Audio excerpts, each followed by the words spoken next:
الشیطان الرجیم بسم اللہ الرحمن الرحیم۔ عزیزان من، آج جولائی 1984 کی 27 تاریخ ہے اور درس قرآن کریم کا آغاز سورہ التکویر سے ہو رہا ہے۔ 30واں پارہ، 81ویں سورت 81۔ تمہیداً پھر دہرا دوں کہ یہ 29ویں 30ویں پارے کے آغاز پہ میں نے عرض کیا تھا کہ ان میں خاص طور پر کچھ واقعات کا تذکرہ آتا ہے۔ ان کی صورت یہ ہے، مثلاً اس قسم کا چاند پھٹ جائے گا، سورج کے ٹکڑے ٹکڑے ہو جائیں گے یا گہنا جائے گا، تاریکی چھا جائے گی، ستارے جھڑ جائیں گے، آسمان کے ٹکڑے ہو جائیں گے، پہاڑ ریزہ ریزہ ہو جائیں گے۔ اس قسم کے یہ الفاظ آئیں گے ان آخری 2 پاروں میں یا ان صورتوں کے اندر۔ میں نے شروع میں یہ عرض کیا تھا کہ اگر ان الفاظ کے یہ حقیقی معنی ان کو کہتے ہیں، پھٹ جانے کے معنی ٹکڑے ٹکڑے ہو جانا، یہ حقیقی معنی اس کے ہو جائیں گے۔ تو اگر یہ حقیقی معنی لیے جائیں تو اس کے مطلب یہ ہوگا کہ یہ جیسا کہا جاتا ہے یا جیسا قرآن میں بھی ہے، یہ طبعی کائنات، یہ فزیکل یونیورس، اس نے ایک دن ختم ہونا ہے۔ یہ ازلی نہ ازلی ہے نہ ابدی ہو سکتی ہے، اس نے ایک دن ختم ہونا ہے۔ تو یہ ہو سکتا ہے کہ اس زمانے کے واقعات کا تذکرہ ہو کہ یوں اس طرح سے ہوگا اور یہ کائنات یوں ختم ہوگی، اگر اس کے معنی یہی لیے جائیں تو۔ لیکن میں اسے ترجیح نہیں دیا کرتا۔ یہ ٹھیک ہے کہ کائنات نے ایک دن ختم ہونا ہے، یہ ابدی نہیں ہے، لیکن قرآن کریم کا بنیادی منصب انسانیت کی ہدایت ہے، رہنمائی ہے، اس کی مشکلات کا حل پیش کرنا ہے، یہ بتانا ہے کہ کس قسم کا نظام قائم ہوگا جس میں انسان سطح انسانیت پر پہنچ سکے گا۔ قرآن کریم کا منصب، وظیفہ یہ ہے۔ تو اگر یہ ان واقعات کے متعلق یہ ہو کہ آخر میں جا کے یہ طبعی کائنات اس طرح سے ختم ہوگی، تو اس میں رہنمائی کی بات نہیں ہے۔ اور پھر قرآن تو قیامت تک کے تمام انسانوں کے لیے ضابطۂ ہدایت ہے۔ یہ بات آخر میں جا کے ہونی ہے، اور وہ معلوم نہیں ہے کہ اب بھی کروڑوں سال کا عرصہ ہو جب یہ چیز پیدا ہونی ہے۔ یورپ کے سائنٹسٹ ان چیزوں کے اوپر بھی لگے ہوئے ہیں کہ جس رفتار سے سورج کی حرارت کم ہو رہی ہے، زمین کی حرکت میں فرق آ رہا ہے، کتنے کروڑوں سال کے بعد آپس میں ان کا ٹکراؤ ہوگا۔ تو اگر کروڑوں سال کے بعد وہ واقعات رونما آنے ہیں تو اس دوران میں جتنے انسان ہیں ان کے لیے اس میں رہنمائی کی بات نہیں ہے۔ اس وجہ سے میں نے ترجیحاً یہ مسلک اختیار کیا کہ عربی زبان میں بھی، قرآن کریم میں بھی ان الفاظ کے مجازی معنی بھی لیے جاتے ہیں، جیسے کہ ہر زبان میں الفاظ کے معنی ہوتے ہیں۔ مجازی معنی اگر ان کے لیے جائیں تو اس میں 2 چیزیں ہیں جو سامنے آئیں گی۔ ایک تو وہ انقلاب عظیم جو نبی اکرم صلی اللہ علیہ وسلم اور حضور کے رفقا کے ہاتھوں سے حضور کی زندگی میں یا اس دور میں جسے صدر اول ہم کہتے ہیں، عہد محمد رسول اللہ صلی اللہ علیہ وسلم والذین معہ میں جو انقلاب وہاں عرب میں آیا، ایک تو اس انقلاب کے متعلق یہ الفاظ آ سکتے ہیں۔ اور اس کے بعد ایسا نظر آتا ہے قرآن کی روح سے کہ اس دور کے بعد پھر کچھ وہی عہد جاہلیت کا تاریک زمانہ آتا ہے۔ وہ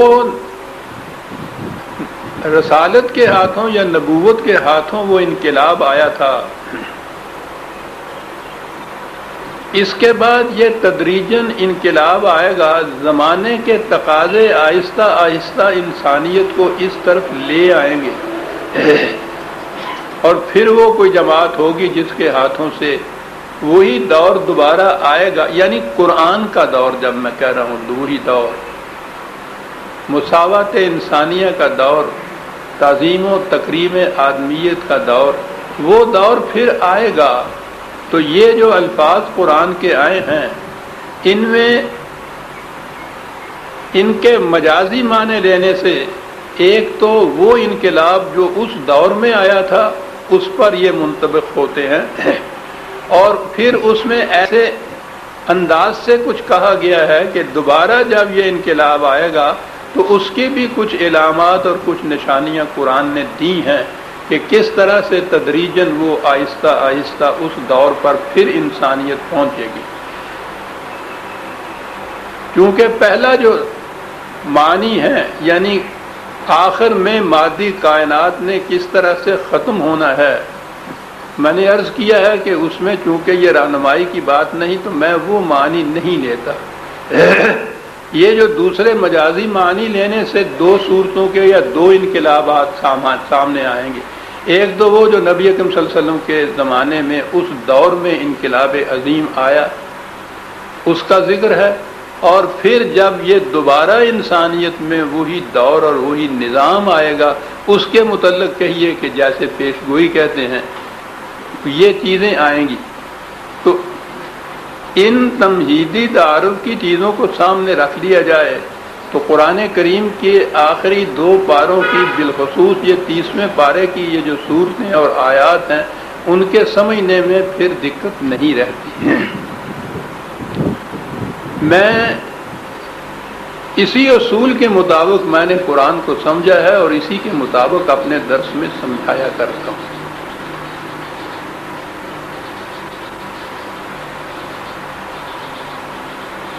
آپ کو یاد ہوگا کہ سورہ قمر جب شروع ہوئی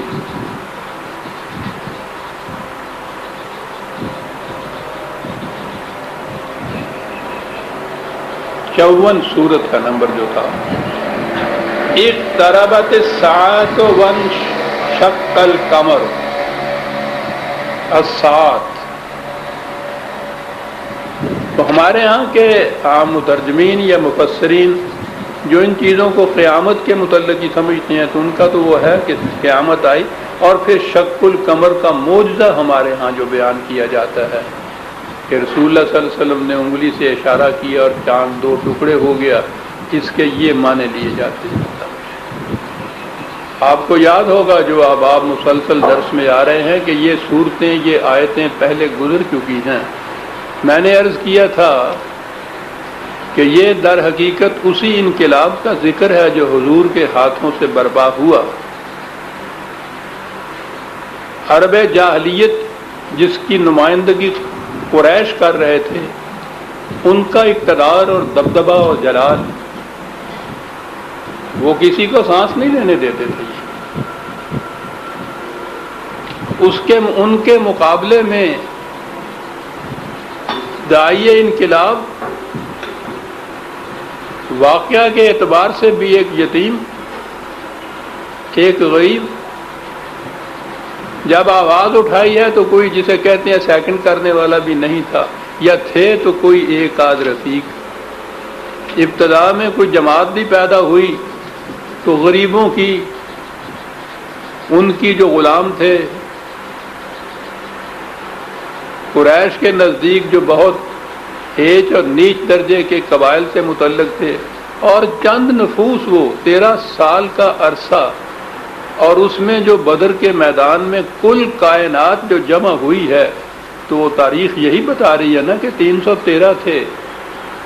کتنی رفتار سست تھی، کتنی جماعت کمزور تھی، اور مقابلے میں قریش اس دور کے عرب کے اندر تو ان کا مقابلہ ہی کوئی نہیں کر سکتا تھا۔ پہلی جنگ بدر میں جب ادھر سے وہی کل کائنات 313 تھی جو جنہیں لے کے حضور تشریف لے گئے، 1000 کے قریب قریش، اور وہاں سے وہ چلے ہوئے مکے سے مدینے کے قریب آ پہنچے ہوئے، یہ تھے مقابلے میں۔ اور پھر اس کے بعد جو جنگیں ہوئی ہیں، یہ جنگ احزاب وغیرہ، وہ تو تمام قبائل اکٹھے ہو گئے تھے مقابلے کے لیے۔ تو مخالفت میں اتنے بڑے ہجوم، اس قسم کے عساکر اور لشکر، اس قسم کے ساز و جراح ان کے پاس، اتنی بڑی قوتوں کے وہ مالک، اور دوسرے مقابلے میں یہ اس قسم کی یہ جماعت، ذہن میں ہی نہیں آ سکتا تھا کسی کو کہ یہ کامیاب ہوگی اور وہ مغلوب اور مفتوح ہو جائیں گے۔ اس دور میں یہ کہنا کہ وہ انقلاب قریب آ رہا ہے، ایک اقتربت الساعۃ، وہ انقلاب عظیم قریب آ رہا ہے، جس میں کیفیت یہ ہوگی، قمر عربوں کا جھنڈے، جاہلیت عرب کے جھنڈے کا نشان تھا ان کا، اور کسی قوم یا فوج کے متعلق کہنا کہ اسے شکست ہو جائے گی، آج بھی یہ کہا جاتا ہے کہ جھنڈا سرنگوں ہو جائے گا، پھٹ جائے گا۔ عربوں کا جھنڈا ہے یہ قمر، جو کہا کہ انقلاب عظیم قریب آ رہا ہے، تم دیکھو گے کہ کس طرح سے عربوں کی قوت کا نشان جو ہے وہ ٹکڑے ٹکڑے ہو کے پھٹ کے گر جاتا ہے۔ اور یہ واقعہ ہوا۔ یہ ہے ایک مثال، شق کے معنی پھٹ جانا ہے، گر جانا بھی ہے۔ قمر کو یوں لیجئے تو چاند بھی اس کے معنی ہوں گے، لیکن اگر ان کے مجازی معنوں میں لیں گے تو قمر عرب جاہلیت کی مملکت یا قوت کا نشان، یا ان کا جھنڈا شق ہو جانا، جھنڈے کا پھٹ جانا، گم ہو جانا، ٹکڑے ٹکڑے ہو جانا، ان کی طاقت کا مٹ جانا، ان کا مفتوح اور مغلوب ہو جانا۔ انقلاب قریب آ رہا ہے جس میں یہ کیفیت پیدا ہو جائے گی، اور پھر یہ کیفیت پیدا ہوئی چند ہی دنوں کے اندر۔ تو بات سمجھ میں آ گئی۔ اسی طرح سے دوسرے مقام پہ ہے،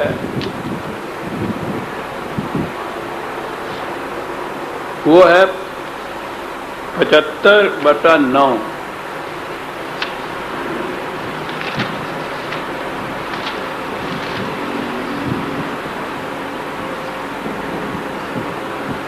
وہ ہے وَجُمِعَ الشَّمْسُ وَالْقَمَرُ۔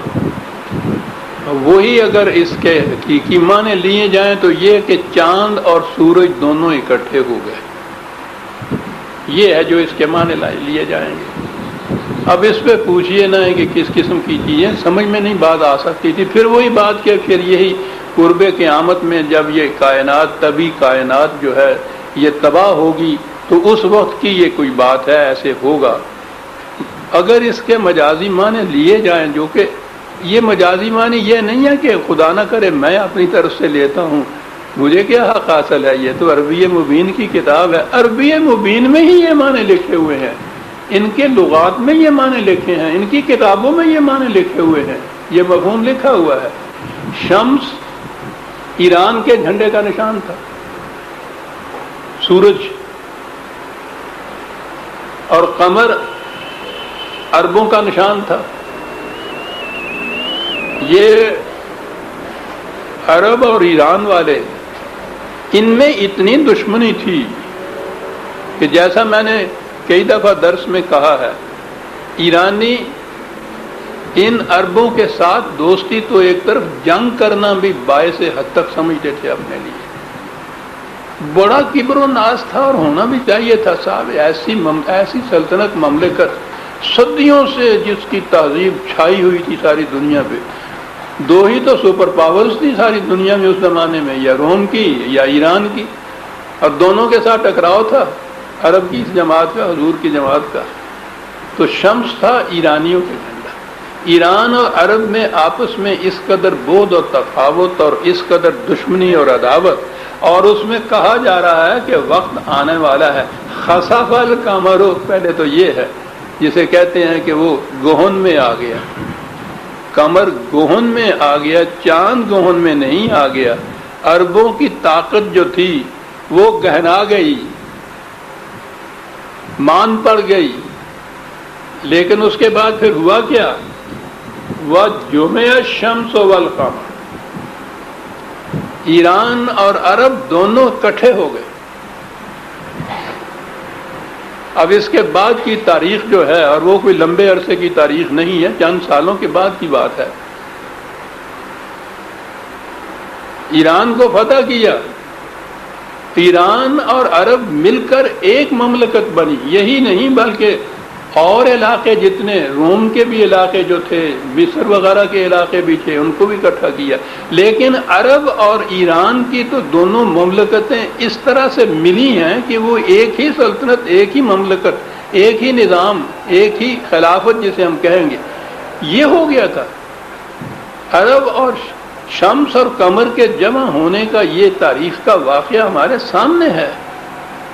قرآن یہ بتا رہا ہے ان حالات میں جب عرب تصور بھی نہیں اس کا کر سکتا تھا کہ ایران اور عرب کی یہ صورت ہوگی. اور ایران والے تو میں نے جیسا کہا ہے وہ تو ان کے کبر و ناز کے خلاف تھا کہ وہ یہ سمجھیں کہ ہم عرب کے ساتھ مل کے ایک ہو جائیں گے. قرآن یہ کہہ رہا ہے اس زمانے میں کہ انقلاب آنے والا ہے. اس میں تم دیکھو گے کہ کس طرح سے یہ عرب اور ایران دونوں ایک ہو کر ایک مملکت بن جاتے ہیں. اب آپ نے دیکھا کہ یہ معنی لینے سے کس طرح سے یہ چیزیں واضح بھی ہوئیں، تاریخ نے اس کی تائید بھی کی، اور اس میں کوئی الجھاؤ نہ رہا، کسی قسم کا ابہام نہ رہا. کتاب مبین نے اپنے معنی آپ واضح کر دیے، اس لیے کہ اس نے کہا یہ تھا کہ یہ عربی مبین کے اندر کتاب نازل ہوئی ہے. تو عربی مبین سے جب پوچھا تو اس نے یہ بھی بتایا کہ قمر کے یہ معنی بھی ہیں اور شمس کے یہ معنی بھی ہے. اور پھر تاریخ نے بتایا کہ کس طرح سے یہ شمس اور قمر یکجا ہو کر ایک مملکت بن گئے تھے. بات سمجھ میں آ گئی؟ یہ اس دور کے انقلاب کا ہے. اب آج جو ہمارے سامنے یہ آیت آئی ہے، یہ صورت آ رہی ہے، پہلی آیت یہ ہے، میں نے عرض کیا تھا کہ یہ عجیب و غریب سم اپ کیا ہوا ہے، تت کٹیا ہے جنہوں کہتے ہیں. آخری پارے میں تو خاص طور پر آیتیں ہیں دو دو لفظوں کی، تین تین لفظوں کی. جامعیت کی یہ کیفیت ہے کہ اس کو کھولتے چلے جائیے، کھولتے چلے جائیے، لا انتہا معانی اس کے اندر چھپے ہوئے ہیں. پہلی یہ آیت ہے اذا الشمس کورت، کورت، یہیں سے اس سورت کا نام تکویر ہے. اس کے معنی ہوتے ہیں لپیٹنا کسی چیز کو. اب شمس کا لپیٹنا، اگر تو وہ شمس سورج ہے تو یہ جو اس کی گردش ہے، تکویر گردش کو کہا جاتا ہے. میں نے عرض کیا ہے کہ یہ معنی میں ابھی عرض کروں گا کہ وہی جو میں نے ابھی کہا ہے کہ شمس سے ایران کی علامت تھا، ایران سے مخصوص ہے. لیکن گردش کے معنوں میں عربی زبان میں جو الفاظ آتے ہیں، میں نے کہا تھا نا کہ ان میں ایسا شیڈ کا فرق ہوتا ہے معنی کے اعتبار سے. یہ لپیٹنا جو ہے وہ خاص طور پہ جو لپیٹ ہے، اس قسم کی گردش جس طرح سے پگڑی کے پیچ کو لپیٹا جاتا ہے، وہ سارا اپنے مقام پہ کھڑا ہوتا ہے، وہ نہیں ساتھ گھومتا، لیکن وہ پیچ پگڑی کے جو ہے وہ لپیٹے جاتے ہیں. اس قسم کے لپیٹ کے جس میں جس پہ لپیٹا جائے وہ اپنے مقام کے اوپر اسی طرح سے قائم ہو، اپنے محور کے اوپر قائم ہو، اور یوں گردش ہو لیل و نہار کی. اس کو تکویر کہیں گے. جیسے یہ سورج اپنی پگڑی باندھ رہا ہے. کیا بات تھی ناگوں کی، پتہ نہیں یہ قوم تھی کیا بلا تھی، کہاں سے یہ تصور لے کے آتے تھے. جی اس دور میں تو یہ بھی ذہن میں نہیں آ سکتا تھا کہ گردش بھی ہو رہی ہے چاند کی یا سورج کی.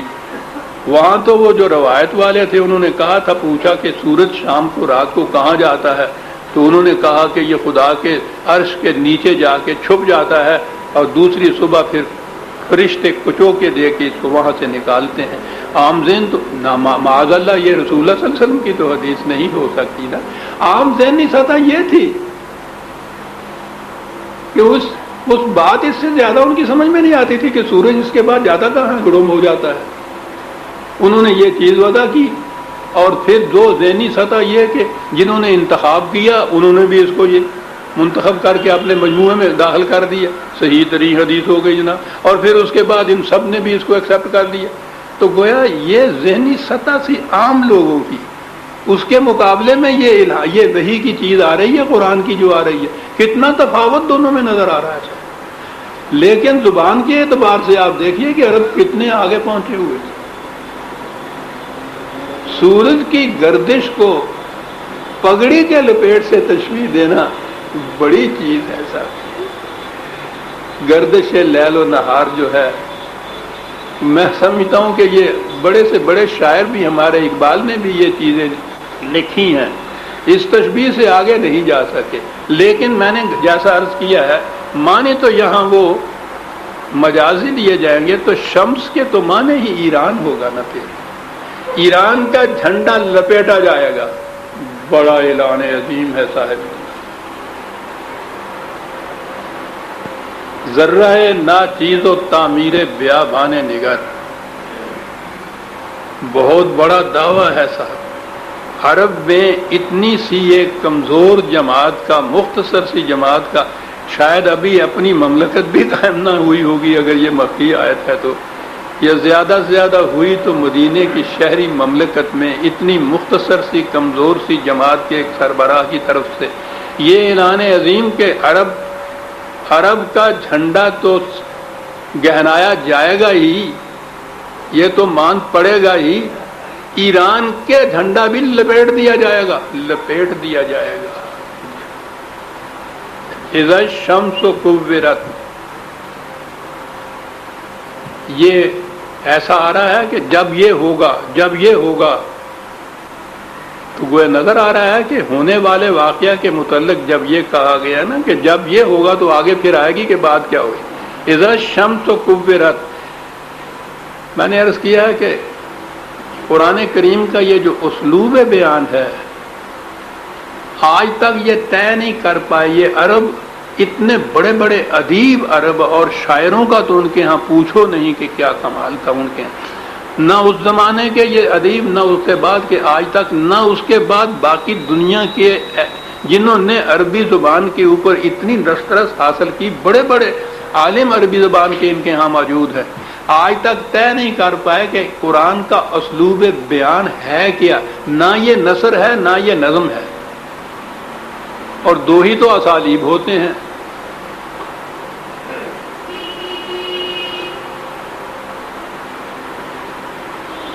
اگلے دنوں اخبار میں خبر آئی تھی، میں تو ان چیزوں کو دیکھتا ہوں، کوئی امریکہ کا موسیقار تھا، اس نے کہیں کسی قاری کو قرآن کی تلاوت کرتے ہوئے اپنی قرت کے ساتھ، اور وہیں کھڑا ہو گیا وہ. اس نے کسی سے پوچھا کہ یہ کس شاعر کی نظم ہے یہ جو پڑھ رہا ہے؟ اس نے کہا کہ یہ نظم پوئٹری نہیں ہے، یہ شاعری نہیں ہے، یہ تو نثر ہے. کہنے لگا نثر ہے اور اس طرح سے اس میں موسیقی ہے، یہ تو ہو ہی نہیں سکتا، کسی نثر میں ایسی موسیقی نہیں آ سکتی، موسیقی کے لیے تو شاعری لازم ہے، نثر کا فکرہ آپ گا کے کسی طرح سے ادا ہی نہیں کر سکتے. اس نے کہا کہ نہیں. اب اس کو اس کی دھن لگ گئی اور اس نے پھر جو ان کو پتے دیے گئے تو مختلف قاریوں سے قرآن کے مختلف مقامات سنے، اور میں سمجھتا ہوں کہ جب سورہ الرحمن پہ وہ آیا ہوگا تو وہاں تو پھر اس کی نگاہ نے جھک جھک کے سجدے کر دیے ہوں گے، وہ اسی کے اوپر وہ اسلام لے آیا.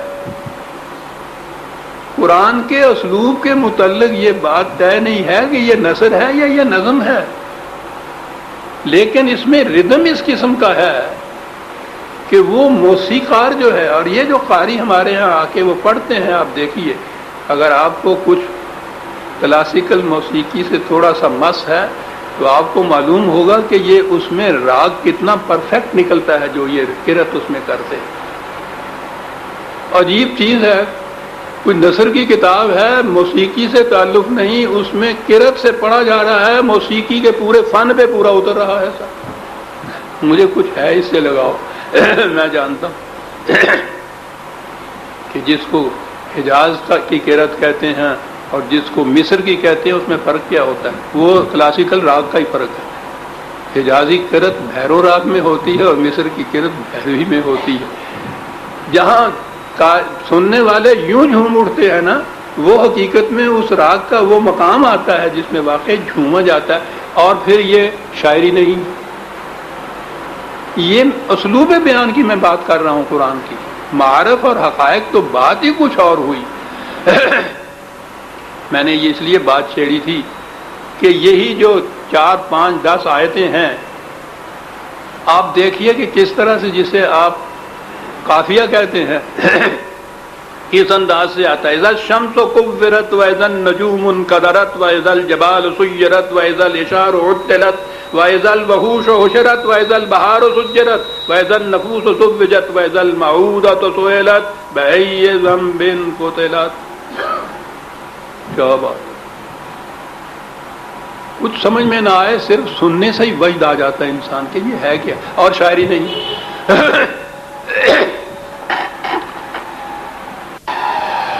خود صاحب کتاب نے، خود خدا کو یہ کہنا پڑا کہ یہ شاعری نہیں ہے، ہم نے اپنے رسول کو شاعری نہیں سکھائی، شاعری اس کے شایان شان ہی نہیں ہے، شاعری نہیں ہے۔ اور یہ اب سامنے وہ ہوں تو پوچھے نا کہ حضور پھر یہ ہے کیا؟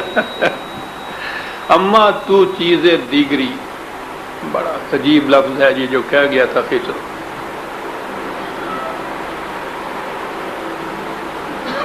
بسیار خوباں دیدام اما تو چیزیں دیگری، انتہا ہے کسی کے متعلق کہنے کی، جو کچھ بھی وہ کہتا وہ اس سے کم ہوتا۔ جو یہ کہا ہے کہ میں نے ساری دنیا کے یہ خوباں دیدہ ہوں، لیکن تو کچھ اور ہی ہے، یہ جو چیز ہے نا یہ کچھ اور ہی ہے، یہ شاعری نہیں ہے، یہ نثر نہیں، یہ نظم نہیں، یہ کیا ہے؟ ہر ایک نے یہ کہا ہے آج تک 1300 سال میں، ادبی اعتبار سے بھی جس نے قرآن پہ غور کیا ان لوگوں نے، انہوں نے کہا یہ کہ یہ کچھ اور ہے۔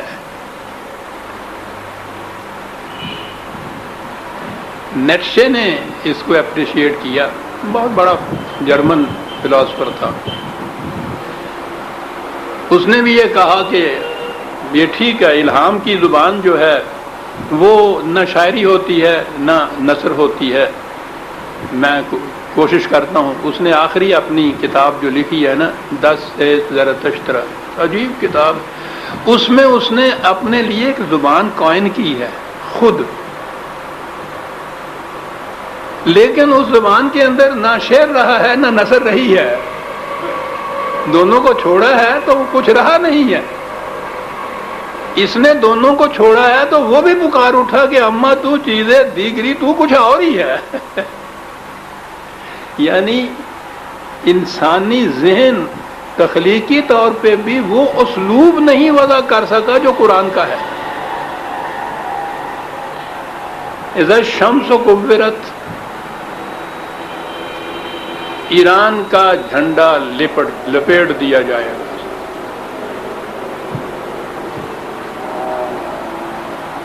اور پھر یہ جسے پیسو وائس کہتے ہیں نا انگریزی میں، مجہول فعل جسے کہتے ہیں، جس میں فاعل جو ہے کرنے والا اس کو نمایاں طور پہ نہیں بتایا جاتا، جائے گا، آیا جائے گا، لپیٹا جائے گا، کون لپیٹے گا یہ اس میں نہیں واضح ہوتا۔ ایسے مقامات کے اوپر قرآن نے یہ فعل مجہول استعمال کیے ہیں، یہ لپیٹا جائے گا، یہ ٹکڑے ٹکڑے کر دیا جائے گا، اور کرنے والے جو ہیں ہو سکتا ہے کہ نزول قرآن کے وقت یہ اور ہوں، لپیٹنے کے وقت میں وہ ہوں، اور جماعت وہی ہو، دوسرے لوگ ہوں، وہ کیوں نام لے کے ایسا متعین کرے؟ اس لیے ایسے مقام کے اوپر اس نے یہ پیسو وائس استعمال کیے ہیں، مجہول کیے ہیں، یہ کر دیا جائے گا، یہ ہو جائے گا، اس میں بڑا فرق ہے۔ یہ بھی نہیں کہا کہ ہم کر دیں گے، یہ ہو جائے گا، بڑے یقین کے ساتھ۔ شمس کوبرت، لپیٹ دیا، اذا النجوم انکدرت، یہ دو تو بڑی بڑی سپر پاورز تھیں اس زمانے میں، ایران اور رومان کی، انہوں نے عرب کے سرحدوں کے اوپر اپنے چھوٹے چھوٹے رئیس بٹھا رکھے تھے، اسٹیبلش کر رکھے تھے، ان کی ریاستیں تھیں چھوٹی چھوٹی۔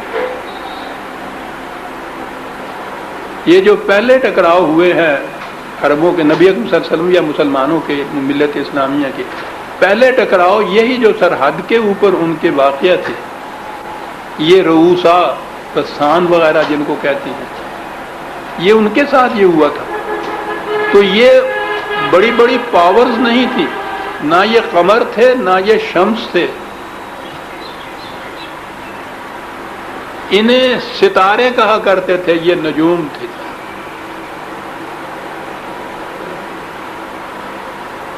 عجیب قوم کی سر، اسی انداز کی بات کی ہے شمس و قمر کی، لیکن نہ شمس ہیں نہ قمر ہیں، یہ چھوٹے چھوٹے، یہ کیا ہیں؟ یہ چھوٹے چھوٹے ستارے، یہ ریاستیں جو ان سرحدوں کے اوپر تھی۔ شمس لپیٹا جائے گا، قمر شک ہو جائے گا، نجوم ان قدرت، یہ انقدار جو ہے، بکھر جانا، افسردہ ہو جانا، مان پڑ جانا، پھیکا پڑ جانا۔ طلوع سحر سے ذرا پہلے ستاروں کا ذرا رنگ دیکھیے کہ کیا کیفیت ان کی ہوتی ہے، اڑا اڑا رنگ ہوتا ہے، افسردہ ہوتا ہے، مان پڑ رہے ہوتے ہیں، بجھ رہے ہوتے ہیں جسے کہا جاتا ہے، یہ لفظ اس کے لیے آیا ہے۔ اب نجوم کا لفظ قمر اور شمس کی رعایت سے وہ نجوم، اور وہاں شق القمر، شمس کو کوبرت، نجوم کے لیے انقلرت، مان پڑ جائیں گے، پھیکے پڑ جائیں گے، افسردہ ہو جائیں گے۔ وہ تو سورج کی آمد سے پہلے ان کی کیفیت انقدرت۔ یہ ہو گئے چھوٹی چھوٹی ریاستیں، وہ بڑی ریاست، بڑی مملکت۔ چھوٹی ریاستوں کے بعد پھر خود ان ریاستوں کے اندر، خود قبائل کے اندر یہ بڑے بڑے سردار، یہ تیسرا درجہ آیا۔ جتنے قوت کے جتنے مظاہر تھے، ان ایک ایک کو قرآن نے لیا ہے، سپر پاور کو لیا ہے۔ وہ چھوٹی چھوٹی جو ان کی ریاستیں تھیں استعمار کے مطابق، ان کو لیا ہے۔ پھر ان کے اندر جو بڑے بڑے سردار تھے، وہ سردار جو پہاڑوں کی طرح جمے ہوئے تھے کہ ہمیں کون ہلا سکتا ہے اپنی جگہ سے، انہیں جبال، جس کا ترجمہ پہاڑ ہے، ان کی زبان کے اندر وہ انہیں کہتے تھے جو اپنی طاقت میں اتنے مست تھے، جو کہا کرتے تھے ہمیں کون ہلا سکتا ہے۔ آج بھی یہ جو بڑے بڑے سردار ہیں، اس قسم کی آوازیں ہمارے ہاں کے گاؤں کے معاشرے میں اب بھی سنائی دیتی ہیں، پہلے تو بڑے بڑے شہروں میں بھی ہوتے تھے۔ جب یہ جبال جو ہیں، یہ بڑے بڑے سردار جو اپنی جگہ پہ جم کے یوں اسٹیبلش ہوئے ہیں، جو کہتے ہیں کہ ہمیں کون ہلا دے گا، جب اپنی جگہ سے اس طرح ہلا دیں گے کہ ریت کے تودے بن کے رہ جائیں گے سرداران قوم۔ یہ تو ہے جی اس انقلاب کے آنے کی علامات جو نبی اکرم صلی اللہ علیہ وسلم اور عہد صحابہ کے اندر آیا، ان عربوں کے ہاتھوں، یعنی امت مسلمہ کے ہاتھوں، جس میں یہ کیفیتیں محسوس شکل میں سامنے آ گئیں کہ قمر بھی پھٹ گیا عربوں کا، جاہلیت کا، ان کی تو قوت ہی باقی، جاہلیت عرب کی، یہ بھی تو عرب تھے لیکن وہ جاہلیت عرب کا نشان تھا، وہ ختم ہوا۔ ایران کے شمس کا جھنڈا جو تھا لپیٹا گیا۔ یہ جتنی سرحد کے اوپر بڑی بڑی ریاستیں قائم کی ہوئی تھیں، رومنز نے بھی اور ایرانیوں نے بھی، وہ مان پڑ گئی، افسردہ ہو گئی، جھڑ گئی، اپنے مقام میں ختم ہی ہو گئی، کیونکہ سورج نکل آیا۔ بڑے بڑے قبیلوں کے بڑے بڑے سردار جو اپنے مقام پہ اپنے آپ کو بڑے محکم سمجھتے تھے، وہ ہلا دیے گئے اپنے مقامات سے، ریت کے ڈھیر بنا دی۔ یہ تو آیا جی وہ دور۔ اب میں نے عرض کیا ہے نا کہ قرآن میں اس کے بعد یہ نظر آتا ہے کہ قرآن نے یہ چیزیں بھی کہیں کہ یہ دور جب ختم ہونے کے بعد پھر ملوکیت آ جائے گی، پھر سرمایہ داری آ جائے گی، پھر دور استبداد و ملامت آئے گا، تو پھر یہ جو اسی دور کا، انسانیت کے دور کا جو آنا ہے، یہ پھر لمبا عرصہ لگ جائے گا اس کے اندر، کیونکہ یہ زمانے کی رفتار سے آگے بات چلے گی۔ ایک چیز ہوتی ہے بھائی ریولیوشن، کوئی چیز پیدا کر دینا، انقلابی طور پہ پیدا کرنا، وہ تو الٹ کے رکھ دیتے والی بات ہے، وہ شبہ شب ہو جاتی ہے، راتوں رات بھی ہو جاتی ہے، یا چند دنوں کے اندر، چند سالوں کے اندر، تھوڑے سے عرصے کے اندر انقلاب بڑی تیزی سے آتا ہے۔ لیکن دوسرا طریقہ ارتقاء کا ہوتا ہے، بائی ایولیوشن جسے کہتے ہیں، وہ بڑا آہستہ آہستہ آتا ہے۔ زمانہ، تاریخ، معاشرہ، انسانوں کا رہن سہن، ان میں تبدیلیاں آہستہ آہستہ آتی ہیں، ذہنوں میں تبدیلیاں آتی ہیں۔ عقل انسانی اپنے لیے ایک طریقہ تجویز کرتی ہے، جب تجویز کرتی ہے تو اس کے متعلق غلغلہ مچ جاتا ہے کہ ہاں ہم نے اب نجات کی راہ پا لی ہے، اب دیکھیے کتنا بڑا انقلاب آئے گا۔ تھوڑے عرصے کے بعد محسوس ہوتا ہے کہ یہ تو بالکل غلط بات، یہ تو بڑا ہی ناکام تھا، اس نے تو بڑی تباہیاں مچائی ہیں۔ پھر وہ اس کو چھوڑتے ہیں، چھوڑنے کے بعد ایک نیا طریقہ اختیار کرتے ہیں، پچھلے طریقے کی جو خامیاں سامنے آتی ہیں ان کو چھوڑ دیتے ہیں، لیکن اگلا طریق جو ہے وہ بھی تو عقلی قیاس کی روح سے ہی وہ تجویز کرتے ہیں۔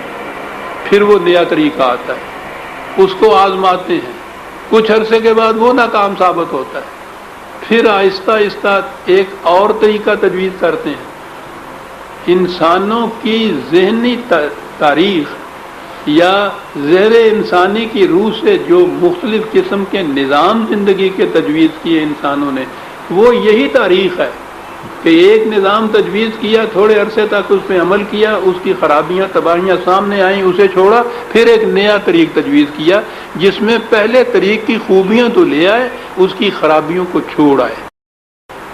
تو یہ بتدریج آگے بڑھنے والا طریق جو ہے اس کی رفتار بڑی سست ہوتی ہے، کیونکہ طریقہ اس کا یہ تدریجی ہوتا ہے، ارتحال کا طریقہ ہوتا ہے، لیکن یہ آگے جب بڑھتی ہے تو پچھلے تجربے کی خوبیوں کو ساتھ لے کے آگے بڑھتی جاتی ہے۔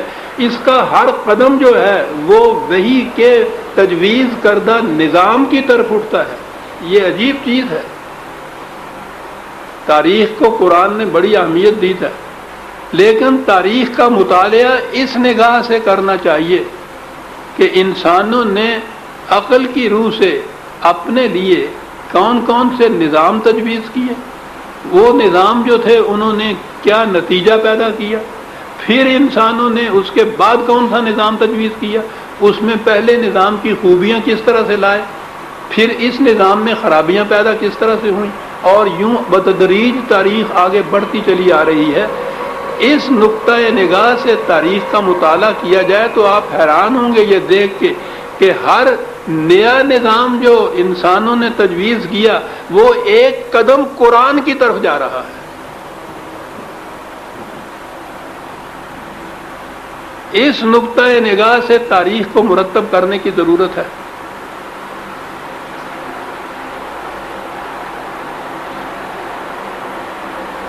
وہ جو اقبال نے کہا ہے بڑی چیزیں کہہ گیا ہے، ہر دو امیر کارواں، ہر دو بمنزل رواں، عقل اور وحی دونوں ہی امیر کارواں ہیں، دونوں کا قدم منزل کی طرف اٹھ رہا ہے، لیکن فرق یہ ہے کہ عقل بہیلا نہیں رود، عشق برد کشاں کشاں۔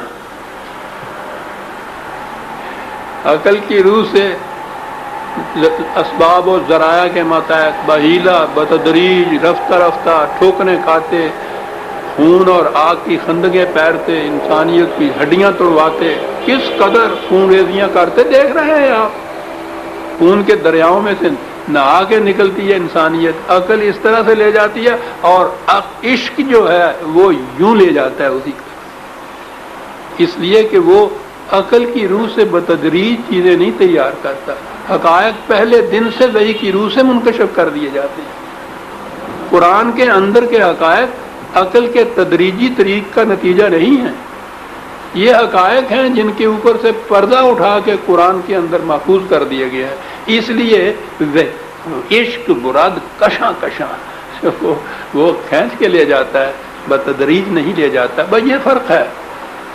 تو اب وہ اس کے بعد وہ دور قرآن کی روح سے آ رہا ہے، جس کے بعد، اور میں اس پہ بہت پر امید ہوں کہ قرآن کی جو علامات، جو نشانیاں میں نے سمجھی ہیں، میری بصیرت قرآنی نے جو سمجھائی ہیں، میں سمجھتا ہوں کہ اب وہ دور کچھ زیادہ دور نہیں ہے۔ ابھی آپ دیکھیں گے اس کے اندر اگلی آیتوں میں کس انداز سے قرآن بات کر گیا ہے، کون سا دور دور نہیں ہے، قریب کس طرح سے ہے۔ پہلے یہ دیکھیے کہ اس کی نشانیاں کیا بتائیں۔ اس زمانے کے عربوں کو بتایا جا رہا ہے، عربوں کے نزدیک اونٹ سب سے زیادہ مفید، قیمتی، کارآمد، لا ینفت، ناگزیر ذریعہ تھا۔ ان کی زندگی اونٹ کے اوپر تھی، معاف رکھیے، جیسے میری زندگی پانی پر ہے۔ ان سے کہا جا رہا ہے کہ یاد رکھو ایک زمانہ آئے گا جب وَإِذَا الْعِشَارُ عُطِّلَتْ، جب اونٹ بیکار ہو کر رہ جائیں گے۔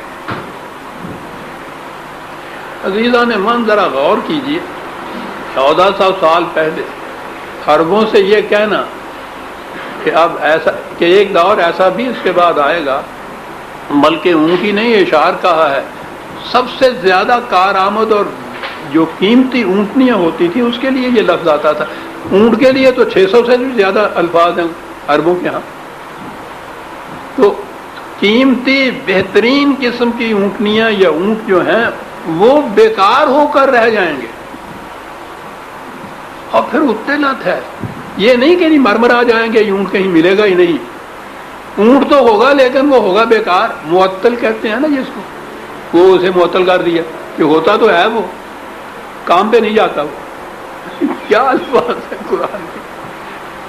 عربوں سے یہ کہنا کہ یہ اونٹ بیکار ہو جائیں گے، وہ زمانہ آئے گا، وہ ان کی سمجھ میں نہیں آ سکتا۔ وہ کہنے کیا کہہ رہے ہیں آپ دیکھ رہے ہیں کہ اونٹ بیکار ہو رہے ہیں، اور ملکوں میں تو ایک طرف خود اونٹوں کا جو ملک ہے وہاں بھی اب یہ موٹریں اور گاڑیاں اور جہاز اور یہ چل رہے ہیں، ہوائی جہاز۔ چھوٹا سا سفر بھی ہیلی کاپٹر میں طے ہوتا ہے، بڑا تو پوچھو نہیں۔ بڑے فخر سے سب سے بڑے سعودی عربیہ کا ہوائی جہاز کی کمپنی ہے، وہاں موٹریں چلتی ہیں، وہاں بیکار ہوتے ہیں۔ اونٹ کی سواری جو ہے وہ وہاں اب نظر ہی نہیں آتی۔ وَإِذَا الْعِشَارُ عُطِّلَتْ، دیکھیے کس طرح سے ہمارے زمانے کی ایک ایک علامت سامنے آتی ہے۔ وَإِذَا الْوُحُوشُ حُشِرَتْ، یہ آبادیاں نامانوس آبادیوں کو وحوش کہتے ہیں، جیسے یہ آسٹریلیا کے پرانے زمانے کی وحشی قومیں، افریقہ کے لوگ، یہ اس طرح سے صحراؤں میں، جنگلوں میں، بستیوں میں بسنے والے، الگ الگ بسنے والے، یہ قومی حیثیت سے رہنے والے انسان تاریخ میں بھی بہت تھوڑے سے علاقے تھے جس کے اندر یہ کیفیت تھی، جس میں یہ لوگ ایک قوم کی حیثیت سے بستے تھے۔ اس زمانے میں بھی یہ رومن یا ایرانی وغیرہ قوم کی حیثیت سے بستے تھے۔ عربوں کے ہاں صرف قبائل تھے، باقی ان کے ہاں بھی قومی حیثیت کوئی نہیں تھی۔ ان کے ہاں کی کٹھے ہو کے رہنا، ایک کمیونٹی کی طرح سے، بڑے پیمانے کے اوپر ایک نیشن کی طرح سے اکٹھے ہو کے رہنا، یہ قومیں کہ جو نامانوس تھیں اس طرز زندگی سے ان کے ذہن میں بھی نہیں آ سکتا تھا۔ ابھی کل تک ہمارے ہاں یہ صورت تھی۔ افریقہ کے قبائلی، ان کو وحشی کہتے تھے، باشندے آسٹریلیا کے، ہمارے ہاں کے بھی یہ خانہ بدوش وغیرہ قسم کے جو آبادیاں تھیں الگ الگ رہنے والی، ان آبادیوں میں بالخصوص یہ افریقہ کی آبادی تو ہمارے سامنے یوں آئی ہے کہ بالکل بکھرے ہوئے منتشر صحراؤں کے اندر بسنے والے، ان میں بھی قومی حیثیت سے بسنے کا اب انداز پیدا ہو رہا ہے۔ وہ قومیں بن گئی ہیں، قومیں بنی ہیں، ان کی الگ مملکتیں بن گئی ہیں، مملکتوں کے زمرے میں شمار ہونے لگ گیا ہے، یو این کے اندر اپنی سیٹ لے رہے ہیں۔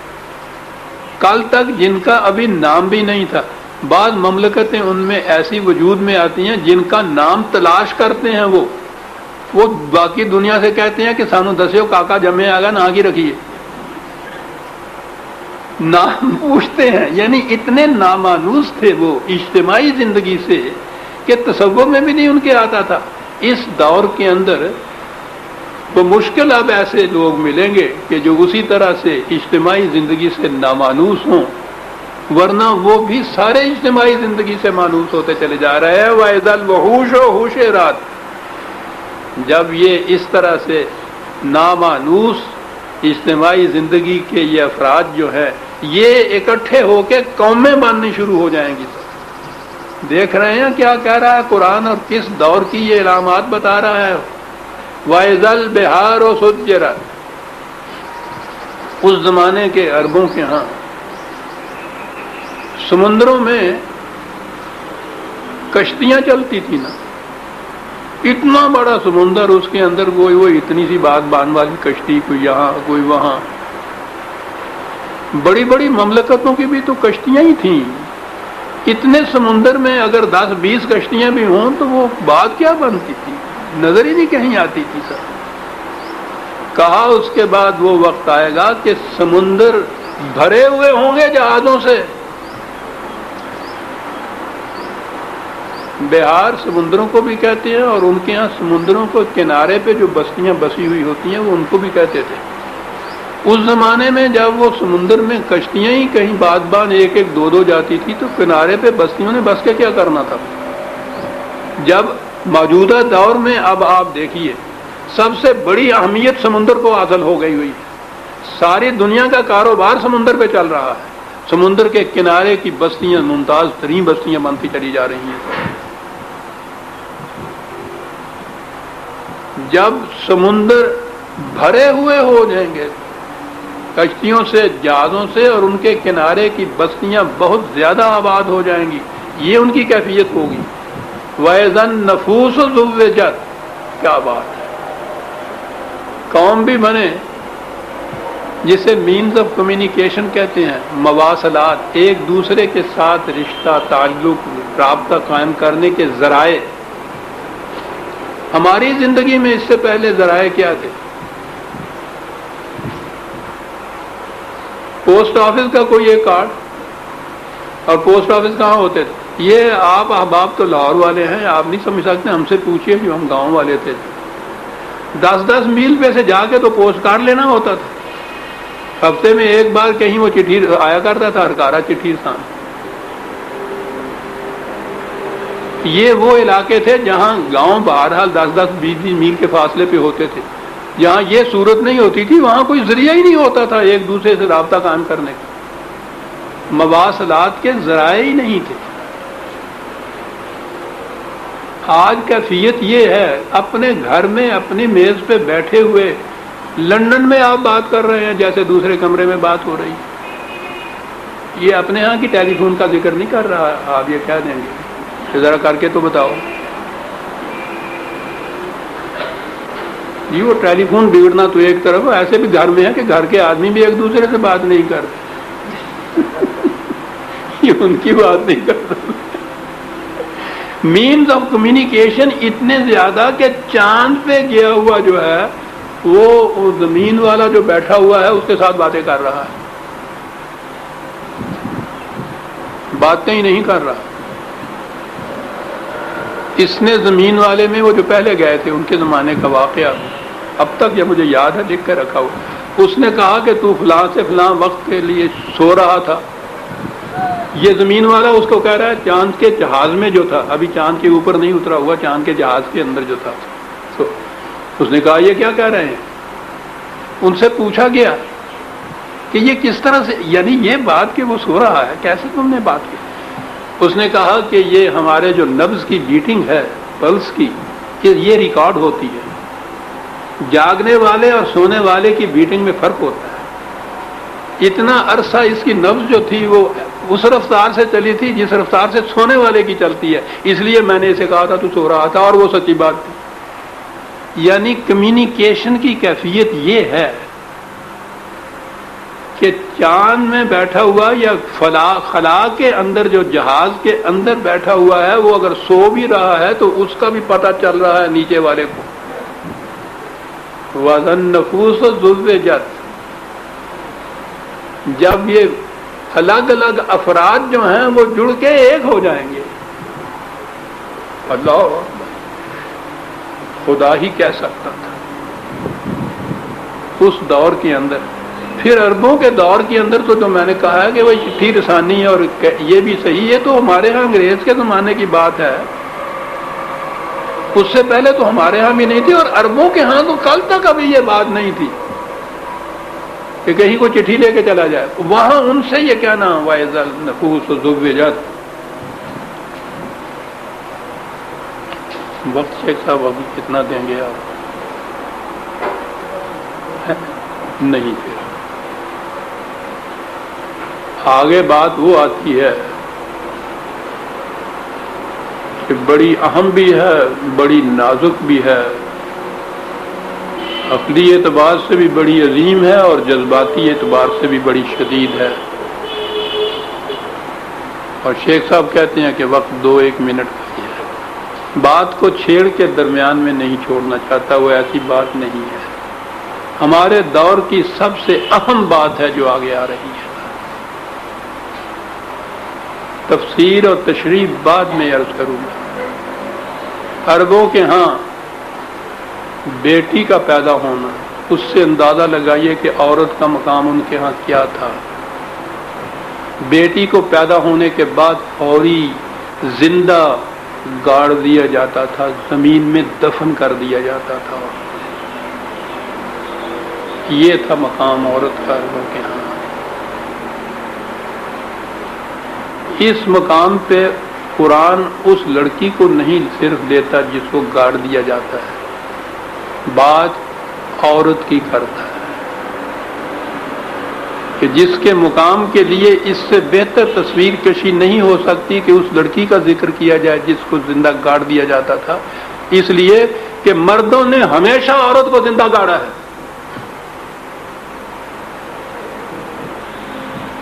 وہ عرب کی عہد جاہلیت ہو یا آپ کا دور تمدن, کوشش یہی کی ہے کہ اس کو زندہ گاڑ دیا جائے. اور پوچھئے نہیں کہ قرآن اس بات کو کس انداز سے بیان کرتا ہے. کی تنگی کی وجہ سے میں نے کہا نا کہ بات چھیڑ کے چھوڑنا نہیں چاہتا, اسے پھر آئندہ ہی بیان کیا جائے گا. سورہ التکویر کی آیت 7 تک ہی ہم آئے, 8ویں آیت سے آئندہ لیں گے. ربنا تقبل منا انک انت السمیع العلیم. شکریہ.